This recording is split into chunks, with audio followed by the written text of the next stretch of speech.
You are listening to Dove Valley Deep Divers with Erick Trickel and Lance Sanderson. Ball comes out of the hands of Newton. It's on the ground, picked up by T.J. Ward at the 4-yard line. Vaughn Miller did it again. On Overtime Media.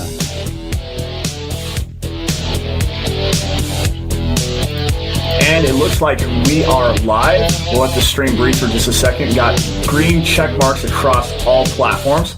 And looks like we're good to go. Mile high hello, everybody, in Broncos country, and welcome into another episode of the Dove Valley Deep Divers podcast. I am your host, Lance Sanderson, and joining me, as always, is my good friend and colleague. He is your Denver Broncos insider and Mile High Level senior NFL draft analyst, the one and only, the man, the myth, the legend. He is Erick Trickel. Erick, it's been kind of an interesting week with the Broncos game getting pushed back to Monday. I don't know exactly how to go about that because the game is going to go live at 3 o'clock my time, 1 o'clock for you. Like, I'm barely going to be off work in time and everything. It's going to be just weird to try to come back and get focused up and ready to watch the game and ready to join in the live thread on milehighhuddle.com. But man, what's going through your mind right now? How are you doing? I'm doing all right. Like, it's been a good week and everything, so that's all good. I mean, outside of some personal stuff that I shared on Twitter from Monday, the rest of the week's been good. I'll say that. But this postponement of the game has me so irritated for multiple reasons. Yeah. So, like, typically, obviously, the day after the game is when I always do my grades. That's when the video comes out and everything. But I don't have time to do any of that on Tuesdays. And with the game on Monday, I have to do Tuesday. So I'm not going to be able to get into that stuff till Wednesday, which puts my whole schedule for the week behind, which just puts me behind. And yeah, I'm very annoyed for that reason. But I also get it with what the players are saying too, is that why are the Broncos players being punished for this? Because they're the ones that have to deal with the effects of it. Right. Is why are they getting punished for it when they weren't the ones breaking any of the guidelines and stuff like that? And I mean, I think it should have been from the start, and I think it still is that if a team has it to the point where they're like, if you try to reschedule a game, I should say, but if they're not following the regulations, they should be made to forfeit those games. That goes for the Texans or the Titans, and I think it should apply to the Patriots too, because I mean, after Cam Newton came back with having it. What does Stephon Gilmore go do? He goes out and has dinner with him. Like, that's not right. Like, that right there is breaking a bunch of guidelines that are in place to protect other players on the team and the NFL, and they break it. Like, try to reschedule it. I mean, just to see if unless they have if they don't have like a huge outbreak, then okay. Like, don't necessarily reschedule it. If it's just one person got it and the regulations are being, or the guidelines are being followed, like, then no, obviously, because at least they're trying. Right. But like, the complete disregard to the guidelines in place by the Titans and the Patriots, man, they shouldn't have a chance to win those games. No, I feel you on that. The Patriots one is I'm not exactly sure the entire timeline as far as what happened with Cam Newton and Stephon Gilmore and everything like that. I know that what I had heard, I think earlier today, was that Newton had tested negative.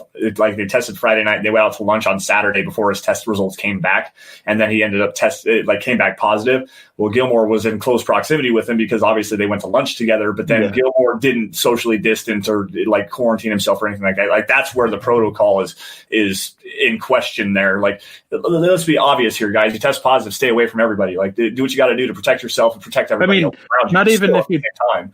Not even if you test positive, like, if you get tested for it, until you have your results back, you should be staying to yourself, staying away from people. Right. Yeah. And so even if this was before Cam Newton got his test results back, like, I guess it's a little different there because, I mean, they're getting tested every day, basically. Yeah. But still, I mean, I don't know. Like, it's such a messed up situation because, again, it does put the Broncos in kind of a bad situation here. Well, now they have a short week before the Dolphins, and aren't the Patriots going on their bye week? Yep, exactly. And I was just ready to say that. Shelby Harris came out and tweeted immediately after they said that they were going to reschedule the game that, why are we getting punished? The Patriots are going to go on a bye after this week. We have a short week and have a game against the Dolphins now. Like, that's not fair to us. And to take this one step even further, not to make this about the Titans or anything like that, but look at what's going on with the Buffalo Bills right now. They're Their game's getting pushed back from Sunday to Tuesday. They were supposed to play on Thursday. I think it was against the Chiefs or something like that. That game is now pushed to Sunday, the following Sunday as well. I understand you're going to have some stuff where you have to move some stuff around and whatnot, but the Titans blatant and complete disregard and disrespect for the protocols and the guidelines that the NFL has outlined for them, and then go behind everyone's back to go and hold a private practice with a bunch of players, and that's forfeit draft picks. Exactly. There's got to be forfeit games, forfeit draft picks. They need to be taught that that's not okay. Find every player, set an example of them. Yep. Oh yeah. No, absolutely. This is a very serious deal. Now, to get away from that, I do apologize. There is an aspect. We weren't planning on talking about that. No, we really weren't. There's an aspect to this that we'll probably kind of address here in just a little bit. But anyways, guys, today we want to kind of bring to you our typical Dove Valley deep diver stuff here. What is something that the Broncos can do that on offense that's going to help out this young offense to try to gain some traction against a very difficult defense to navigate, ran by Bill Belichick? And yeah, they're not very good against the run right now, but you know what Bill Belichick's going to do. He's going to go out, he's going to try to neutralize your best player, pick on your weaknesses as bad as you possibly can. And it's pretty obvious what the Broncos' biggest weakness is going into this game. It's going to be Brett Rippon at the starting quarterback position. So what is Bill Belichick going to do? Neutralize the running game and make Brett Rippon beat him with his arm. So how can the Broncos go about doing that? Now, Eric, you brought up something here very interesting, and you've been saying something about it for the last probably 2 or 3 weeks at least. Months. Well, that's also true. But what exactly is that? What exactly do the Broncos need to do to help Brett Rippon identify what's going on in front of them? Motions, pre-snap motions. There is nothing more beneficial to a inexperienced quarterback, and sometimes even an experienced quarterback. The Colts with Peyton Manning, they're always doing motions because it gives you so much information about what the defense is doing. It gives you, depending on their shifts and movements, it gives you an idea if there's a blitz, who it's going to be, where it's coming from. So much information comes from that. And yeah, the quarterback's got to be able to pick up on all that, but you got to do it for the quarterback to have pick up on it. And some of the better plays that I saw against the Jets, which the Broncos did use a little bit more motion against the Jets than they did the first 3 games. The plays turned out pretty well for the most part. They were able to get that information pre-snap. And there's a correlation here between teams who are doing really well this year and their success with I have the stats and everything, but with their success coming from motions. It just gives so much information. And let's see here. And the correlation, just listen to this. The top 5 teams right now in how often they do this, the 3-1 Ravens, the 3-1 Rams, the 4-0 Bills, the 1-3 Washington football team, and the 4-0 Packers. Those are your top 5 teams and how much they're using motion, and it's at almost 20% for every single one of them. The Packers are just at 19.6. Then the rest of these teams, there's only 2 other teams here that have, or 3, sorry, I missed one. In the top 16, that have a losing record. And then the ones in the lower ones, there is only 2 teams in the bottom, 3 teams in the bottom 16 that have a winning record. The Buccaneers, who they only use it 40%, and partially because that's probably Brady's old and blind, so motioning probably you won't be able to see it. The Browns and the Titans. Seahawks. There's 4. My bad, I missed them. And here we are. We have Denver. They're at 22 in it, and they use it 8.1% of the time. And you got to have that motion. You got to have that extra information for your quarterback. And no game is that going to be more prominent than this one because of how much of a genius that Bill Belichick is when it comes to his defense and the scheme he has running. This is the Overtime Podcast Network. Guys, everybody wants to find a way to make a difference and make an impact in the world. A lot of times people get too caught up with our lives. Things are happening. We got jobs, we got families, we got school, we got things going on. We don't always have the means to get around to doing that. But here's what's cool about Coors Seltzer. You can actually make a difference by just enjoying a great drink. And here's how it works. Coors Seltzer is launching the world's easiest volunteer program. By simply cracking open a can of Coors Seltzer, you're volunteering. Because our waterways, let's face it, they're at risk 80% of America's rivers are drying up. Through a partnership, though, with Change the Course, Coors Seltzer is helping to protect and restore America's rivers. Here's how that works. Each 12-pack of Coors Seltzer restores 500 gallons of fresh water to U.S. rivers and the communities that depend on them. The way it shakes out, 1 billion gallons of water get restored to 16 river basins across the U.S., and that's just year one. Here's what's great, though, about Coors Seltzer itself. Not only are you making a difference in the world simply by purchasing Coors Seltzer, but you also get to enjoy naturally flavored black cherry, mango, lemon lime, and grapefruit. I particularly like the black cherry, and the specs are in. Coors Seltzer is 4.5% ABV, and it's only 90 calories. As someone who covers the NFL and a giant football fan, there's nothing I like more than kicking back on a Sunday morning, getting my spread, getting my food, getting my drinks, putting on a full slate of NFL action, and kicking back with a Coors Seltzer. Whether it's a black cherry, a mango, lemon, lime, Chad, I live for football and kicking back with my Coors Seltzer each and every single game week. Amen. So join the world's easiest volunteer program, gang, by simply drinking Coors Seltzer. You can volunteer to restore America's rivers. You buy Coors Seltzer, you help restore 500 gallons of water into America's rivers. Guys, it's that simple. Who would have guessed saving the world could be that easy? Visit CoorsSeltzer.com to find Coors Seltzer near you. That's CoorsSeltzer.com. For every 12-pack sold through 8/31/2021, Coors will purchase services from Change the Course to restore 500 gallons of fresh river water. Details at CoorsSeltzer.com. Celebrate responsibly. Coors Brewing Company, Fort Worth, Texas. Yeah, it's probably the easiest thing to identify for a quarterback that's using any kind of a pre-snap motion. Not only just the blitzes and everything like that. What coverage are we playing? Are we going against straight man coverage across the board? Is it a combination coverage? Do we have zone on the outside, man? Like, is it a too deep zone with man underneath? Like, how do the safeties move around?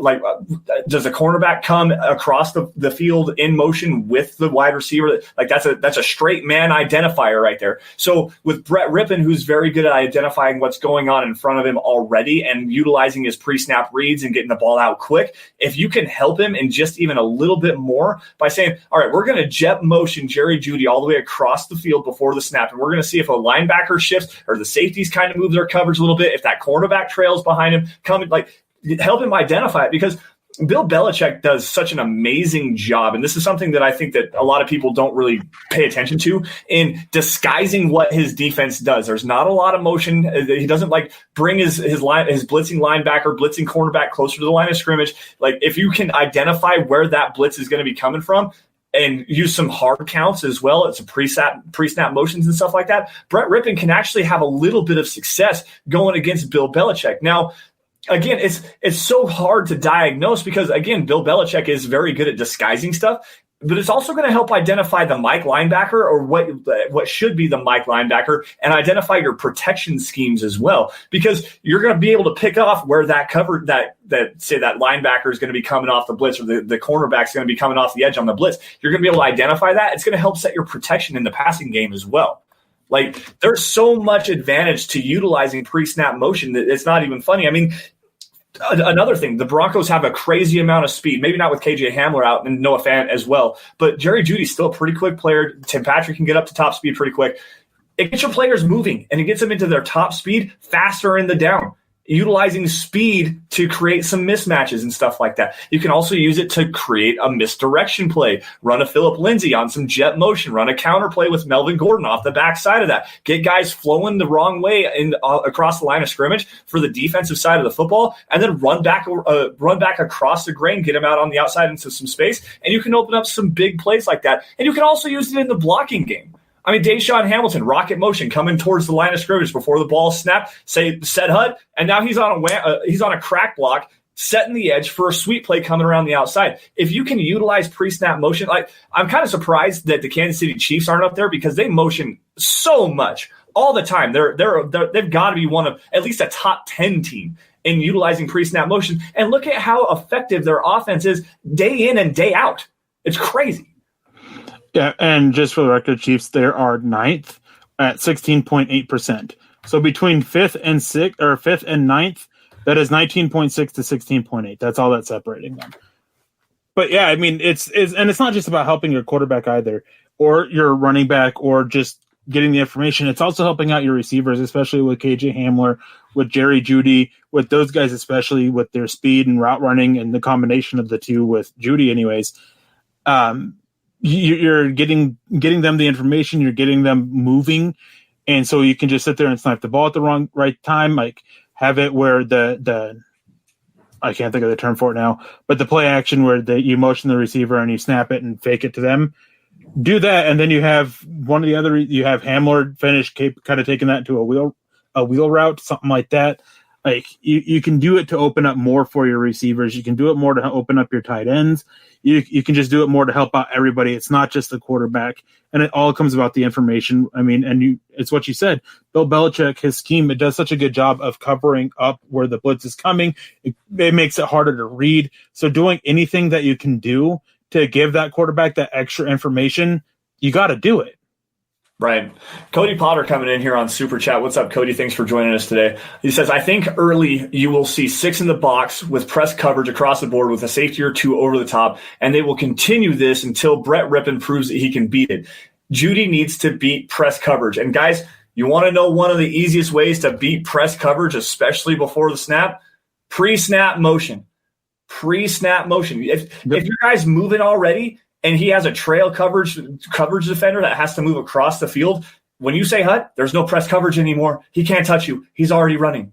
That's one of the easiest ways to beat press coverage. Eric, you said that last week I think it was, or 2 weeks ago. Something like that. Yeah. It's the Broncos got to get better at that. They really do.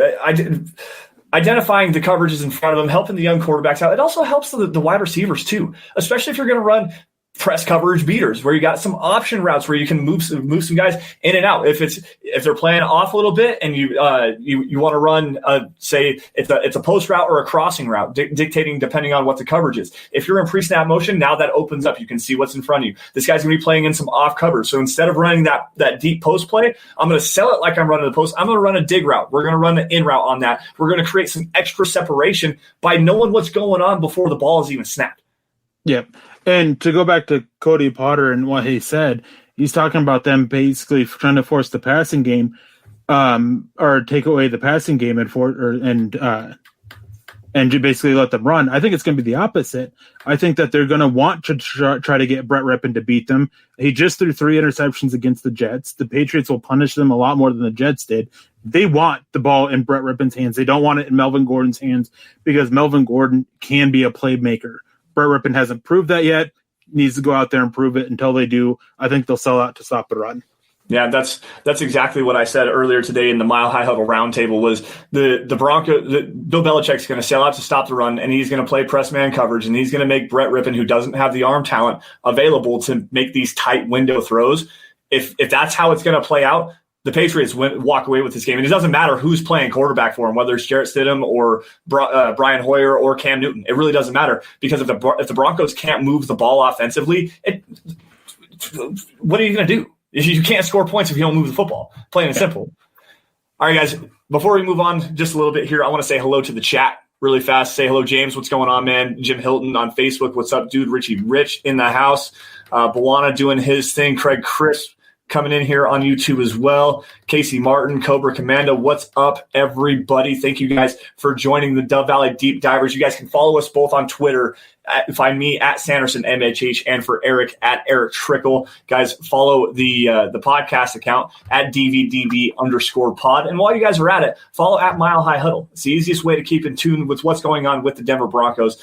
Breaking news and film articles, analysis, opinion articles, stuff like that on your Denver Broncos and everything that's going on with the Huddle Up Podcast Network as well.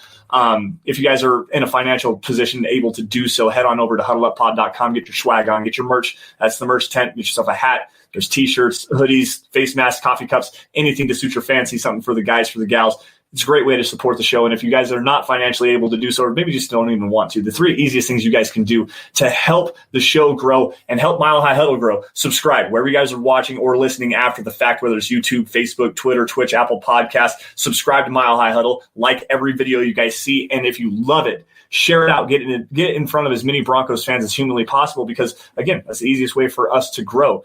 Now, Eric, This is the Overtime Podcast Network.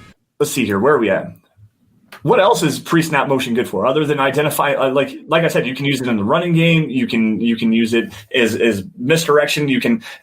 There's so many different ways that you can utilize pre-snap motion in your offense that people don't even really necessarily understand. Is there anything else that we're missing here?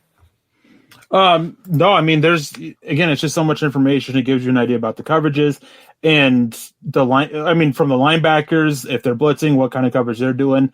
It just gives you the information from front to back, really. And the only thing it doesn't is on the defensive line, so you don't know if stunts or twists are coming. And that's about the only piece of information you can't get unless the player does a great job of it. And that is of hiding it. And that is one reason why that Bill Belichick can consistently field good defenses and make his players seem like stars. And then when they leave that scheme, they don't always play up to expectations because of how well that does for it. And again, just being able to help out your receivers, your tight ends, your running backs, your quarterback, and even your offensive line too. Because if they get an idea of who's coming for a blitz, it'll help them set their blocking alignment, which quite frankly, that's been absolute rubbish these first four games that they played. Yep. So this pre-snap motion just helps you in every single aspect that they need to get helped at. And it's shameful to me that they haven't been doing it since the start of the season, because there is nothing better that you can do to help out an inexperienced quarterback. Give them that added information. And I'm actually really curious, and I reached out for this, and because I don't have the stats available to me about what Pat Shurmur's usage was in motions in the last couple of years with the Giants, and even 2017 with the Vikings. Because from what I remember, he actually used it quite a bit with the Vikings. Yeah. But it'd be something to see and compare to what Denver's doing this year. It is crazy to me that he's not utilizing the speed in that aspect. That's the biggest thing. Stephon Diggs is a guy that can take the top off of a defense, and really kind of the same mold as a Jerry Jeudy, where they really good route runners, really good separators as far as that goes, utilizing some speed and stuff like that. Why not get him on some pre-snap motion? I want him going across the formation, all the way across, from left to right, right to left. It doesn't matter. All the way across the formation. Not anything setting up a crack block or anything like that. You utilize Tim Patrick in that aspect. You utilize Deshaun Hamilton in the 4 or 5 yard. We're just going to take a couple steps and hop, and be ready to go. Now, I want to see some guys moving all the way across the formation from both sides of the field. And the fact that he hasn't really used Jeudy in that kind of an aspect, or even when he had KJ Hamler, that's very frustrating to me. Now, Kenneth Booker coming in here, and he said something that I want to kind of touch on really fast. He says, Brett Rippon had a tight window touchdown to Tim Patrick against the Jets. I remember exactly what play you're talking about. And Eric and I kind of took a look at this play prior to last week, actually. That was a really good throw from Brett Rippon, and it was a tight window throw. The timing was immaculate, but it was still slow. And that's the thing. You have to have the necessary arm strength and velocity to fit throws into that tight window on a consistent basis. And yeah, Rippon actually got away with one, because if you watch that play close enough, the defensive back, I don't remember exactly who it was, got a hand on the football, and it actually almost knocked the pass away, got a fingertips on it. And Tim Patrick actually bobbled the catch before he made the catch, almost didn't come down with the football. Like, if that's Drew Lock, where you can actually get a little zip on that, it's a touchdown. There's no, either way, it was a touchdown. Rippon made a hell of a throw. But he's not going to be able to do something like that on a consistent basis against press man coverage up front. There's just no way. He's never been able to do it, even going back to Boise State. You want to have him in off zone coverage with a lot of crossing routes and stuff like that, where he can read the field and utilize his IQ and his football acumen more than his actual natural athleticism and arm talent, because he doesn't have either one of those things. So, yeah, he had that one nice throw. Great, kudos to him. But also in a tight coverage window, he almost got intercepted and Jerry Jeudy bailed him out. He also forced a couple of tight window throws going in the fourth quarter, where he had made some bad pre-snap reads because there was no motion. It was obvious that he had a safety sitting on the outside on the pick six, and it was very obvious to see Pierre Desir sitting underneath. So you missed that read there in the cover two shell, and look at what happens. It turns into a pick six. And also, he doesn't have the requisite arm talent to fit that into a small window like a Drew Lock could have been able to do. So That's what I'm talking about, more than saying he can't actually do it. He can. Any quarterback can make that throw. Just how consistently can you do it and get away with it when you make a mistake? Yeah, there's one comment here I want to get to because it kind of has to deal with the main topic of it. And James says that's something something that's more impactful than even pre-snap motion, play action. Combine them and you have a potent offense. Yes. Well, I mean, just listen to this. The Ravens 37.5% motion, and when you look at play action, they're second in pass attempts out of play action. They are third in play action rate. The Los Angeles Rams are second in motion. They're first in play action passing attempts and second in play action rates. I mean, and the list goes on. The Chiefs, they're fourth here. The Philadelphia Eagles, I mean, they're 1-2-1. They're in the top half for motion. Here we are with play action. And a lot of times, as you see the correlation between pre-snap motion and play action.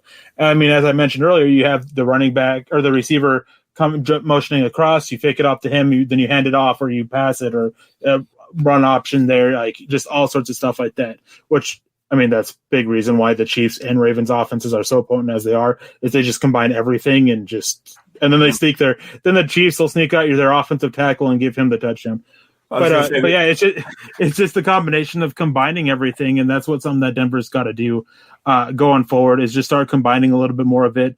Locke's athletic enough. I think he's smart enough. I think they can do some RPOs with him. Yep. I think that they can combine that motion, that pre-snap motion, and the play action as well, which most of the time we've seen them do motion. I think it's led to a play action probably at least 75% of the time.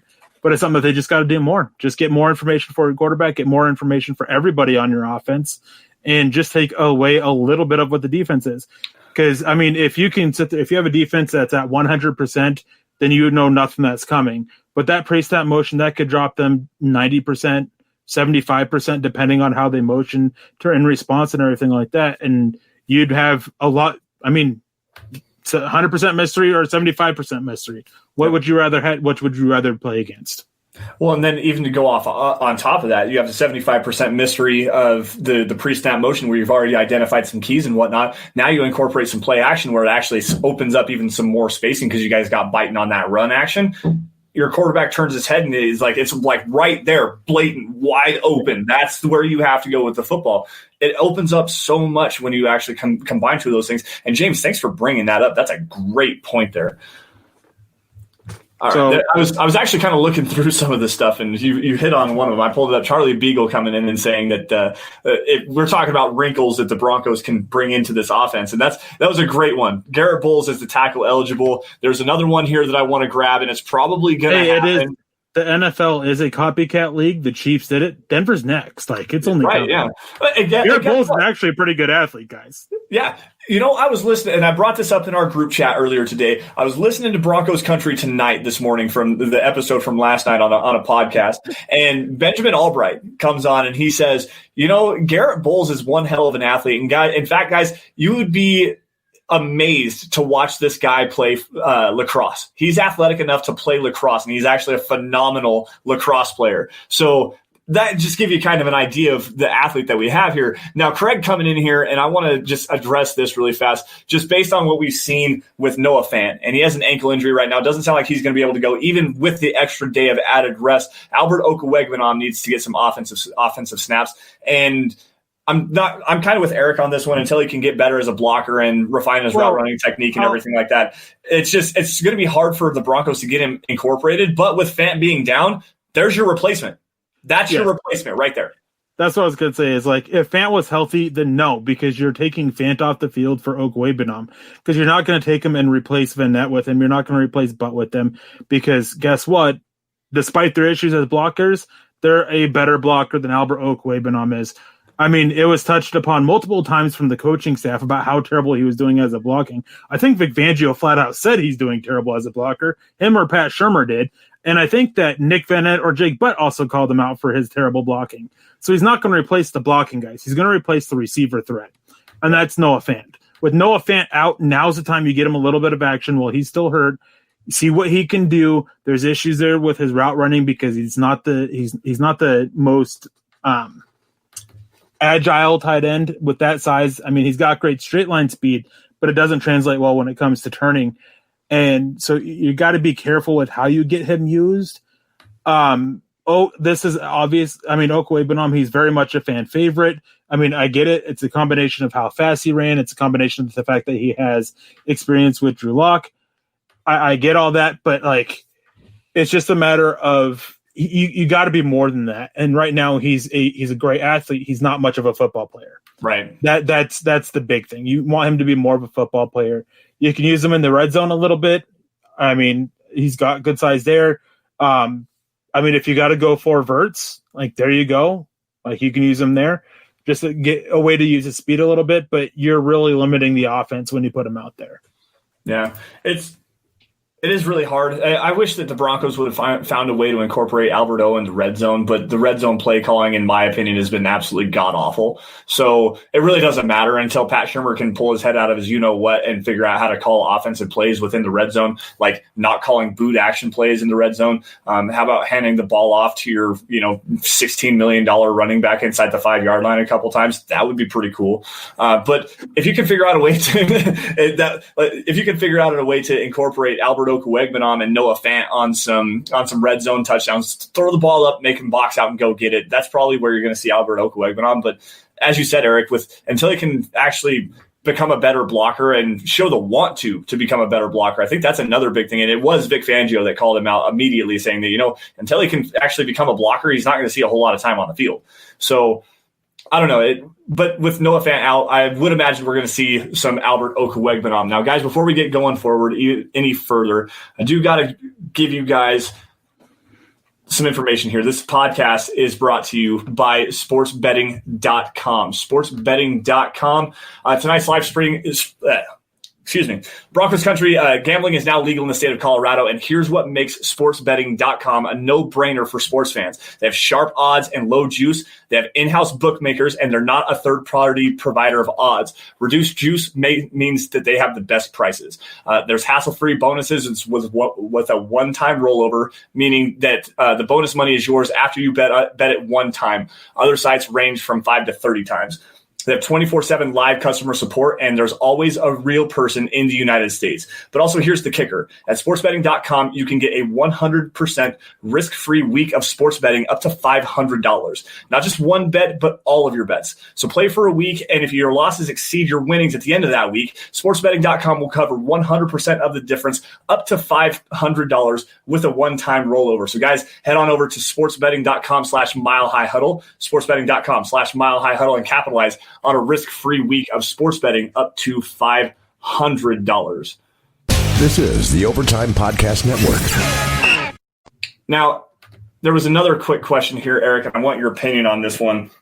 What's up with Drew Lock and the sprained AC joint? Is there a potential possibility that the Broncos are going to suit up Drew Lock? Maybe not start him, but suit him up and see if there is – see if Brett Rippon's really struggling. If there's a chance the Broncos can come back in the second half, get Drew Lock on the field, would that be enough of a separation for the Broncos to want to suit up Drew Lock? Or is he just going to sit out this week and be ready to go against Miami? So I think that if he's not good to go, I don't think they're going to leave him there and put him in. It's either if he plays, he's going to start. If he's not ready, he's not going to play. It just comes down to that, and we'll probably see him there. I think that the leash for Brett Rippon will be short. And I think that Blake Bortles is the guy to come in, and if Drew Lock's unable to play, if Drew Lock's able to play, he'll start the game and hopefully finishes it. But yeah, that's just how it is for me. I don't think they'll do this whole thing with the kind of like what the Jets did and push Sam Darnold back out there before he was actually good enough to go. Sam Darnold, he went back in the game. Now he's going to miss this week, and there's some talk that I've heard that it's going to be a few weeks before he's back. We'll see how it goes.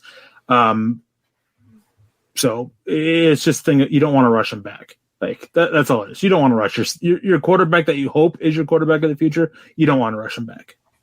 Yeah, no, that's a great point. And I heard another great point listening to the radio earlier today. Can you imagine like the gut punch that it would be to not only like the fans, but the team itself if the Broncos were to march out Drew Lock out there? And they've got the Patriots actually have a really good pass rusher in Chase Winovich, the rookie from Michigan, and he's playing great football. Can you imagine him coming off the right edge against DeMar Dotson, who's not quite as fleet of foot as a pass rusher. He's better than Elijah Wilkinson, but Chase Winovich wins with really good speed coming off the edge. Can you imagine him lighting up Drew Lock? He falls on that shoulder, and now we're not talking about just missing the New England Patriots game or the Miami Dolphins game or even the Chiefs game. That's we're talking about targeting a quarterback early in the draft. Yeah, we're talking about missing Drew Lock for weeks 12, 13, 14, and 15 as well. Like, could you imagine that though, Eric? If Locke went out there and got hurt, and like Broncos country would implode. Yeah, they would absolutely implode. I think it's safe to say if Drew Lock goes out there and gets hurt again this season, Denver's going to move on. They may keep him around for maybe a backup guy, but they're moving on from him as their starter. Like, I think that's pretty much a safe bet right there.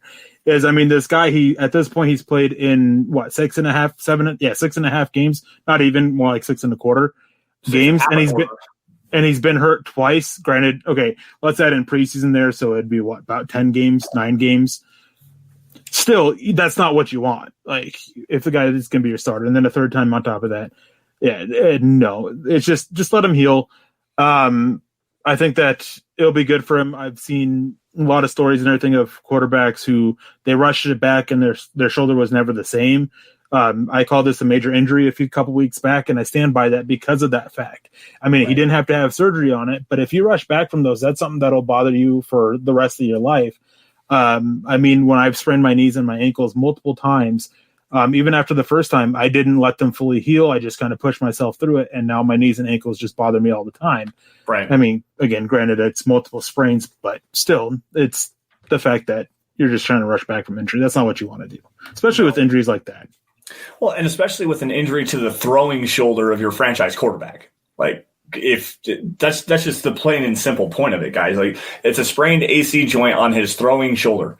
If he falls and hurts that throwing shoulder, he's no longer a quarterback. That's plain and simple how it is. And one of the questions we have is if the team rushed him back, is that really on Locke? No, it's on the team for rushing him back, but at the same time, it is on Locke because the best ability is availability. You got to show that you can stay out there and be able to play and everything like that. And if your body's not able to take the game, then that sucks. Yeah. Well, and sometimes you have to protect yourself from yourself, and the team has to protect you from yourself as well. Like there's multiple common denominators in this. You can't just point the fingers at, Vic Fangio and the coaching staff or John Elway and the front office for saying, hey, don't play him. He's not ready yet. Or even Drew Lock. I mean, he's a competitor. He wants to go out there and play. And in fact, Mike Kliss actually said, I think it was earlier today, that if this was a playoff game, like if the Broncos were in the playoffs playing the Patriots this week, Drew Lock would play. Like he's at least ready enough to play in that aspect of it. But let's be real here, guys. Broncos sitting at 1-3 right now. They really need this win. It's not exactly a playoff game. I mean, it feels like one just a little bit more or less because it's a huge game. Broncos turned their season around. But it's also not the be-all, end-all. We're week 5, guys. Like, we've got a long season to go. There's still 11 games. We have a better record this year than we did last year. Yes, we do. At this point. Look at what happened. I mean, it didn't finish greatly, but the Broncos won 4 out of their last 5 games. And, you go out, you win against the Patriots, you win against the Dolphins. You're sitting at 3-3. You're going into Kansas City with some juice back. You're walking out 3-4. Yep, they're probably walking out 3-4, but still, I mean, you walk into that matchup with some new life. You get AJ Bouye back on the boundary. You're going to get Phillip Lindsay back this week. You're going to get Noah Fant back probably by that week as well. So you can, and probably KJ Hamler as well. Like you're going to have the majority of your offense for the most part ready to play going into Kansas City with a 3-3 record. You're revitalized. You're ready to go. Like it's this week does not mean the whole season is over. If the Broncos lose this week, it is what it is. We probably already knew that this was going to happen in the first place. But it is a big week, because if the Broncos do win this week against a very good Patriots team, it can turn their season around. You really can. Yeah, so Charlie says playoffs. Don't talk to me about playoffs. They're iconic in the sports world, and I just want to say, Charlie, we're talking to everybody else about playoffs. Yeah, that's true. Yeah, that's very true. We did get the super chat here, which is actually kind of good timing. I think it's a very great question. I think the timing's actually is superb. He says, hey, fellas, hope everyone is doing well. Eric, if the draft happened today, who are you taking? Trevor is off the board. Well, right now, I believe it's the NFL actually has him projected for the 8th, or set in at the 8th pick. And I'm not going to say who I'm taking. I have an article coming out, my first mock draft. I'm going to be typing it up after the show and getting it published hopefully sometime this weekend. I typically always do one after each quarter of the season, after 4, after 8, after 12, after the season. So got to stay tuned for that, and just keep track of them as they go on, because get to see how much it's changed. But I think that this, I'll give a slight spoiler. I think this mock draft is going to ruffle some feathers. It's not a quarterback. This is going to be good. I actually just pulled up Tankathon.com, who they do live updates to the NFL draft, NBA, NHL, and MLB draft order, actually. And they have the Broncos currently sitting with the 10th overall pick. Now, guys, NFL.com has them as the 8th. Really? Wow. Okay. Is that based on? Was that based on? It's based off It's based off the actual. No, it's based off of all the tiebreakers and everything like that. Okay. That the NFL has. They're like 8th or 9th. Huh. Okay. Regardless, now if it does play out like this, the Broncos are sitting at number 10 overall. They probably won 6-7 games, if that 5-6-7 games, somewhere around in there. But again, with all the injuries, the situation in the world right now that is really kind of throwing a monkey wrench into everything. Locke probably came back, didn't play very well. I don't know that I'm ready to kick the can down the road on Drew Lock yet. If you have an opportunity to go and get like a Justin Fields or a Trevor Lawrence, but you said Trevor's off the board here. So Justin Fields, I'm not sure how I feel about Trey Lance from North Dakota State yet. I'm probably looking at a different direction there. And given Bradley Chubb, they have to make a decision on his fifth-year option this year. We don't know exactly the future with Von Miller. We do know he's going to hang up on you if you ask him about it. No, like edge rusher here is probably a big one to me, or honestly a cornerback. Sean Wade was running back. Really Let's go good. running back. Take a running back and just annoy the heck out of Nick. Chuba running Hubbard. back here. Give me Chuba Hubbard in the first round. I'm down. But yeah, I see Penei Sewell. This guy, he's going to be the first non-quarterback taken. I doubt he'll be there at the 8th. If he is, Denver should just start praising everybody and praising everything because they just had a lot of luck fall into their lap. Yeah. I honestly, with the way that Garrett Bowles is playing right now, and you're going to get Juwan James back. Well, you think you're going to get Juwan James You said back. his name. I know. I'm You sorry. cursed us. Dude, you and I have been slapping the table, and he's been playing so well. There's talks about him getting an extension here. Like they're talking about the Broncos are going to offer him a contract extension here soon. Like this is a big deal. Garrett Bowles is playing great football. You're going to get Juwan James back. Is an offensive tackle in the first round really the way you want to go? Yes. Yes. I'm not so sure I am. If it's Penei Sewell, yes. Oh yeah, if it's Penei Sewell, absolutely. But if it's Alex outside of him, no. Is it Alex Leatherwood? No. Is it Samuel Cosme? No. Is it Dylan Radunes? No. Like, absolutely not. I'm like, if I can get Penei Sewell, then absolutely I'm going to take Penei Sewell, put him at left tackle, and say, Garrett Bowles, sorry, dude. Is it Daniel Fa'alele? Yes. There you go. That's your boy. That's your boy. No, I wouldn't go offensive tackle there. I'd probably look to secure some help in the secondary at cornerback position. Sean Wade would be a good example there. Patrick Surtain Jr. would be a great one there. I would probably look as far as what's that Oregon safety? Hollins, I think is his last name. I can't remember. Interior defensive line wouldn't be a bad idea. Real quick, I gotta throw this in here, Charlie. I'm the senior draft analyst for Mile High Huddle. All year is draft year for me. Of course, we're going to talk about it a little bit on my show. Our show. Yes. Of course we are. Yes. I don't try to let it dominate the conversation during the season. We do try to sit there and look at that a little bit. But I absolutely love talking about the draft. It's my favorite thing. It's what got me doing this, was talking about the draft. Years ago, I commented on an article of Chad's about the draft. And I think the whole comment was actually my mock draft. And he reached out if I want to be part of the staff, and here we are. So the draft's got me to where I was to where I am. Like it's a big part of me when it comes to doing this. So yeah, I'm going to talk about it. Yeah, I was going to say that like the whole reason why I got selected to join Mile High Huddle was my We're both draft guys. Yeah, mock drafts. It was a mock draft that I wrote. It was a huge first round mock draft. Chad found it and said, "You know what? You're the guy. I like you." Steven coming in here. Steven, also I saw you're late. Tisk, young man. You know when we start. He says, who are the top inside linebackers in the draft right now? Micah Parsons, obviously, he's probably going to be a top 5, 6, 7 pick. He should be the second non-quarterback taken. He should be. Dylan Moses from Alabama is another one as well. Outside of that, I'm not exactly sure. I haven't really started my draft stuff yet. Give me a second. I could pull them up. I'm trying to think of other names off. I have a lot of later round guys right now that I've been watching that I definitely think are going to move up. Anthony Hines. There's Amari Gaynor. out of Texas. I want to say Texas Tech. I might be mistaken on that, or Texas A&M. One of the two.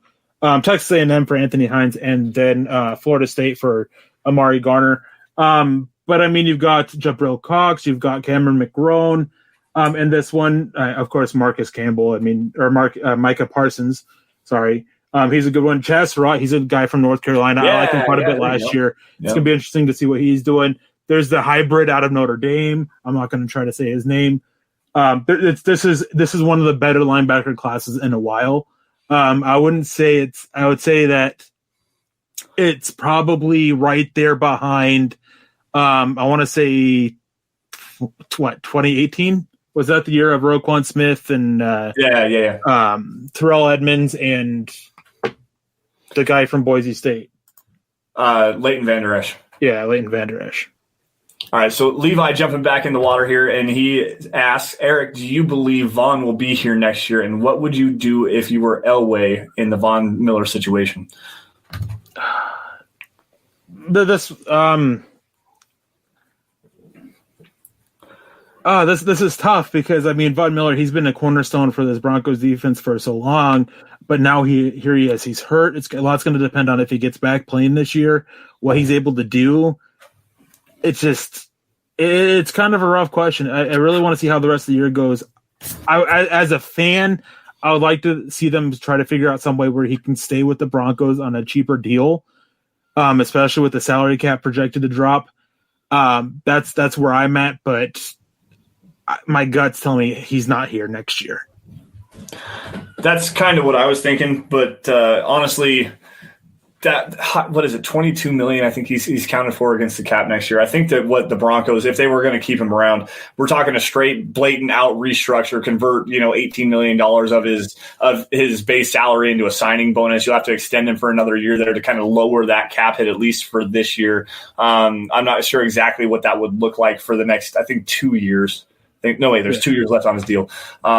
So you'd have to figure out a way to do something like that because prorating that signing bonus, like I said, $18 million, prorate that over 3 years, cap hits of $6 million over the next 3 years, turn it into a deal like that.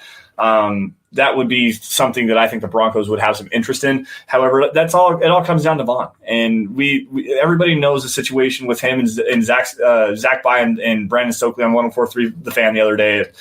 Very messy situation. It could have been handled better in all parties could have handled that situation better. But at the same time, it's a tricky situation to navigate. And as of right now, especially with him coming off a peroneal tendon dislocation in his ankle, like, you don't really know. He wants to come back this year. He wants to come and play, especially if the Broncos are competing. And he actually said that.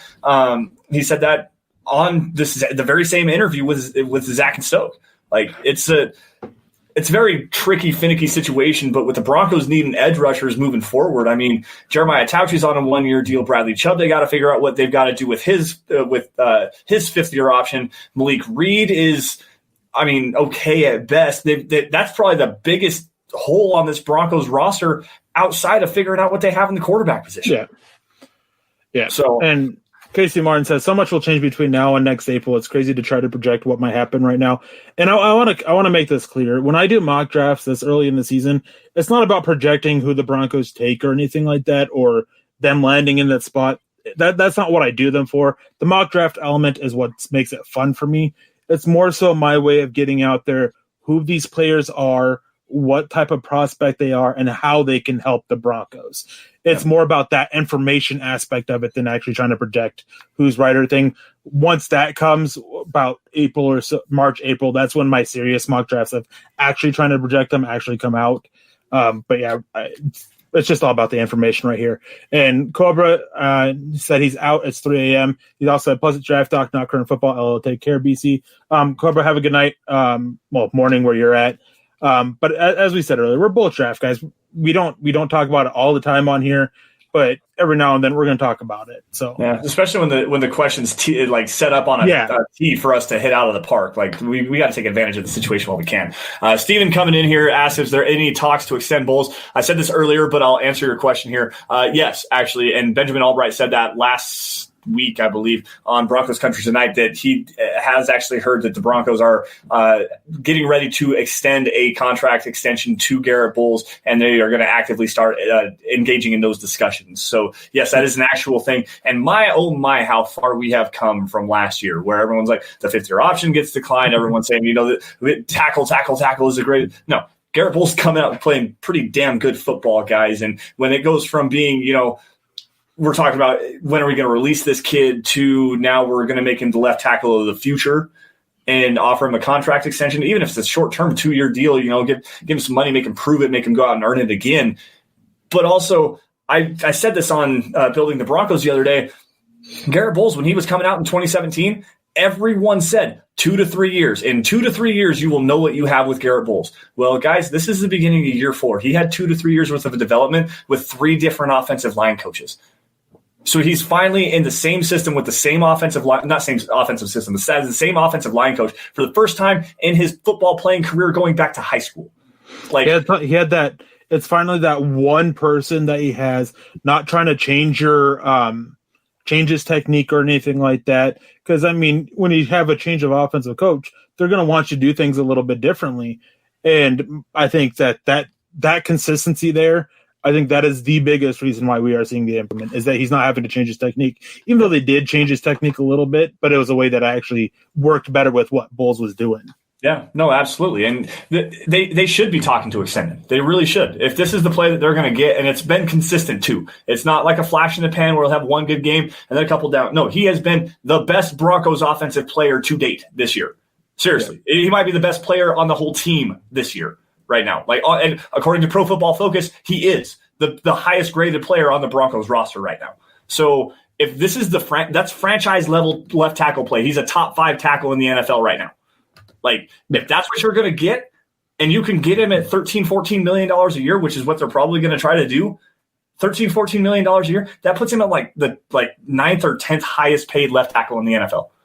Of course you want to extend that contract to him. Now, Eric, before we get out of here, I got one really just quick kind of thought that I want to run by you here. And Vic Fangio kind of addressed it earlier today. I think it might have been yesterday, about how the Broncos are going about their preparation for the Patriots this week, because they don't know with Cam Newton and the whole testing positive situation. How do you go about preparing for an offense when you don't necessarily know if Cam Newton is going to play? Now, Vic actually said what we're doing is we're preparing as if Cam Newton is going to play. And I imagine that's probably the truth there. But without Cam Newton in the fold, how does this defense need to go out and attack the Patriots offense, and what can they do to win? Well, if you watch the last Patriots game, if it's not Cam Newton starting, you just let Brian Hoyer shoot themselves in the foot, shoot that offense in the foot, or you let Jarrett Stidham shoot that offense in the foot. Yeah. They're not good. No. And so is you do what Vic Fangio said. You go and prepare for the best quarterback out there, and you make what adjustments you need to for Brian Hoyer and Jarrett Stidham. With Brian Hoyer, you're not going to have a guy who's going to use his legs to pick up yards. And with Jarrett Stidham, you're going to have a guy that can't throw 5 yards accurately. So you just adjust off your main thing that you schemed up for it and everything. And just make what a little bit of adjustments you do. I think that's how the majority of teams go about uncertainty at the quarterback position. They prepare for the better one and then adjust to the worst. Right. And the biggest thing that you see with Cam Newton, and he's not playing great quarterback play. He's managing the offense and making some big plays, but a lot of it is based off of his ability to run. And he has had a couple of rushing touchdowns. I think week 1 he had 2, but he only has 2 passing touchdowns. He has more interceptions than he does touchdowns right now. And that's not exactly a great way of playing the quarterback position, let's just be honest here. But the threat of him being able to run, especially in the red zone, you got to take that away somehow. So you're going to prepare for that. And Jarrett Stidham, let's not kid ourselves here. Jarrett Stidham's not a great passer of the football. He's actually a pretty decent athlete. He can move around, and he can sling the ball when he's on the run just a little bit. So you got to kind of watch out for that. And the Patriots offense actually did look a little bit better with Jarrett Stidham playing, especially compared to Brian Hoyer. But he still shot him in the foot through 2 costly interceptions in the fourth quarter, just like Brett Rippon did. And if you're going to do anything to prepare any kind of different scenario for a Jarrett Stidham or a Brian Hoyer, it's coverage disguise. You've got to coverage disguise. you don't necessarily have to get after him and get after him like with pass pressure or anything like that. Just confuse him up front. Be confusing. Don't play your vanilla coverages like you always do. Stop playing that straight cover 4, the cover 3 stuff that you're doing. Run some man. Run some hybrid 2-man stuff. Get some extra blitzers coming off the cornerback. Like instead of running Alexander Johnson like he's bashing his head into a wall in the A gap, bring a cornerback on off the edge and drop an extra linebacker. So do something different just to confuse them a little bit. Because if you confuse them, you're forcing them into mistakes because neither one of them are very good quarterbacks in that aspect. Now, the one thing that I do really want to emphasize, and this is probably the biggest key for the Broncos defensively if they want to win this game, has nothing to do with Cam Newton. It has nothing to do with Jarrett Stidham. It really has nothing to do – I mean, it does, but at the same time, not really that much. They've got to figure out a way to cover Rex Burkhead and James White coming out of the backfield. Like that is something. Those are easy throws for those quarterbacks to make. They make them on a high level, and that's something that Josh McDaniels has wanted to do for the past decade. Incorporate shifty running backs out in the flats, out on these angle routes, these circle routes and stuff over the middle of the field. Get the ball out quick into your playmakers' hands and let them go to work. The Broncos, especially with Josie Jewell and Alexander Johnson and their deficits in coverage, if they can't figure out a way to stop that and neutralize that, boys, this could be bad. This could be really bad. Yeah, definitely. Just a couple more comments here that I want to get into. Timothy Hawkinson says, how did the Broncos handle the cap this year with all the signings and injuries?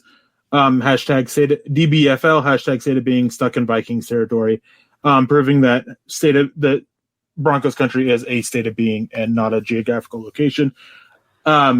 Basically, my thing is that they kind of stay put. You don't make any big signings this year because I know they have all that cap space, but you're able to roll that over. And it's very clear that is their goal, that they want to roll over as much as possible, which with the cap going down, again, that's really the smart move to go about it. But the biggest issue, it's not cap space that's their issue. It's cash. They don't have it. They need to get an ownership situation resolved so they can have the cash and the assets to be able to do in contracts like the Chiefs are, and the Texans and one other team that handed out some big money this year. You got to have the cash on hand if you want to do those kinds of deals, and Denver doesn't. And that's really impacting them. That was a big reason why Justin Simmons' extension didn't get done. It wasn't that John Elway didn't want to pay him. It was that they didn't have the cash to pay him. Yeah, you gotta have cash in your pocket to be able to write a check. Like if you don't have money in your bank account, you don't get to write a check for your groceries. And it's the same situation with the Broncos there. All right, a couple more here before we got to get out of here, guys. Kenneth Booker coming in here with a $2 super. What's up, dude? What free agent pass coverage linebackers are available next season? And honestly, I don't even know. I haven't looked at that. Justin Sternad. I think the Broncos, they drafted him with the hopes for him to be the coverage linebacker. I know he's hurt this year, but everything I've heard is that he'll get a good chance next year to be that guy. If they get anybody, it'll be a cheap deal of a guy who is a little bit younger with some upside, or it'll be a late round draft pick to add another coverage option there. But yeah, I think that they're going to go Justin Sternad first. And then Stephen Baumgartner, says, what have you thought of Michael O? And I tweeted out everything earlier, but this is a guy who, without that Steelers game, I know we don't really want to take out one game, but this just goes to show how good he's been outside of that. Is he has allowed 0.5 yards per coverage snap. 0.5. That is the lowest in the NFL. And it's just ridiculous. I mean, he goes up to a 1.24 with Pittsburgh, which is 41st, I think is what it was, out of 67 corners. I can't remember exactly, but yeah, I mean, it just goes to show that he's been really good, but that Steelers game was that rookie game, and he bounced back from that really well. I think his 2 NFL passer ratings that he allowed the following 2 games was right at 60, and one was 49 against the Bucs. Like he was great, and he was good against the Titans too. Yeah. The biggest thing is when he gets his hands on the ball, get the interception. You got to finish the play. Just almost making it's good, but you want that great play. Yeah, say that to Devontae Bosby as well. Man, that should have been a pick 6 at the end of the Jets game. But no, Michael O, and the Steelers game, yeah, there is one big outlier, 2 big outliers of plays there. But the one big outlier there is when Michael Ojemudia got beat over the top, 84-yard touchdown. I'd be curious about taking just that one snap out. Me too. Like, and see what it would do. Yeah, like that'd be a great piece of information to have, because I bet you it drops down probably below 1 yard per coverage snap as well. I think it would probably be around 0.9. Yeah, I was going to say 0.89, 0.9, something like that. Yeah, somewhere around in that general area. Yeah, like that's a pretty good, interesting point. And then obviously the second touchdown he allowed, the one to Deontay Spencer on the Ben Roethlisberger bootleg play, escaping pressure and extending the play with his legs and then throwing the ball over the top of Ojimuti's head to Deontay Johnson. You can't really fault a guy for that. You can't cover forever. You just can't. Like, you got to figure out a way to get Ben Roethlisberger to the ground there. And if he does extend the play, he's going to hit you over the top, and that's exactly what happened. Deontay Johnson wide open. There's nothing you can do there. But my overall thoughts, Michael O, is that he's been playing really well. The one big gripe that I have outside of not catching the football when he gets his hands on it is his tackling. And yeah, he's been a pretty good tackler. Don't get me wrong. I don't want to see him continue to just bring his shoulder and not bring his arms. So he's not a wrap-up tackler. He's a thumper, and he wants to go up and lay the big hit. I want to see him come, bring his arms with him, wrap up, and drive guys through the ground. Stop leaving your feet and going for the big hit and hit with your shoulder. Drive through a runner and get them to the ground on a consistent basis. There's been multiple times where I've seen him go and lay the big hit, and the guy ends up just staying. Like, they'll go out of bounds, and he'll get the credit for the tackle, but he's not getting the ground. They're still standing on their feet when the play's over. Like, you've got to figure out a way to get these guys to the ground, especially at this level, because we saw it against Juju Smith-Schuster. He had that one bad missed tackle out in the flat, turned into a 15-yard gain, set up the Pittsburgh Steelers inside the 5 for a goal line touchdown. Plain and simple. If you wrap up there, that was on 3rd and 10, by the way. 3rd and 10. If you wrap up there, the Steelers kick a field goal there, and you don't allow a touchdown. Yeah, and I actually went and did the math. And so Ojemudia has allowed 214 receiving yards. 84 of them came on that long Claypool touchdown. If you take that out, 130 yards on 178 coverage snaps, 0.7. 0.7, wow. 0.73, which would be eighth best. Man, that's absolutely impressive. Absolutely. For a rookie, too, a third-round rookie that people were like, he's going to have to get brought up slow. He had an injury in training camp, missed some time as well. Wait, wasn't there one person who was in there saying, this guy's probably going to compete to start right away? He's such a good team fit. Like, if only we knew somebody who was saying that. I don't know, but he definitely doesn't work for milehighhuddle.com. Now, guys, that's going to do it for the Dove Valley Deep Divers podcast. Eric with the chest pounding there. And you know what? We can do some chest pounding every now and again when we get some stuff right. But anyways, guys, that's going to do it for us on the Dove Valley Deep Divers podcast. Thank you all for watching the show. You guys can follow us on Twitter. Find me at Sanderson MHH, and for Eric at Erick Trickel. You guys follow the show as well. The show account is DVDD_pod. Guys, while you're at it, follow at Mile High Huddle. It's the easiest way to keep up with what's going on with the Huddle Up Podcast Network and everything breaking news, analysis, and film breakdowns, opinion articles on your Denver Broncos. Anything that happens with the Broncos, you'll find it at milehighhuddle.com. Guys, if you guys are, again, just a soft reminder, if you guys are in a position financially and able to do so, head on over huddleuppod.com. Get yourself a DVDD hat. There's a T-shirt there as well. We've got coffee cups, face masks, mugs, hoodies, anything to fit your fancy. Still waiting on my onesie, by the way. If you guys are not actually able to do so, or don't necessarily want to do so, if you guys really love what we're doing here at Mile High Huddle and on the Huddle Up Podcast Network, the 3 easiest things you guys can do is subscribe wherever you guys are watching to Mile High Huddle, whether it's YouTube, Facebook, Twitter, Twitch, Apple Podcasts, After the Fact, Spotify, whatever. Subscribe to Mile High Huddle. Like every video you guys see. Click those little thumbs up, as Chris Hernandez likes to say all the time. And if you love it, share it. Get it in front of as many Broncos fans as humanly possible. Now, Eric, before we get out of here, I got to ask you, man, who you got on Monday night? The Patriots. Yeah, me too. I have the Broncos. I think that they don't lose as badly if Cam Newton doesn't play compared to if he does play. Yeah, I think there's definitely a much better chance if he doesn't. Yeah, I'm with you on that. If Cam Newton doesn't play, the Broncos actually do have a chance to win this game. But it all comes down to what are the Broncos going to be able to do offensively.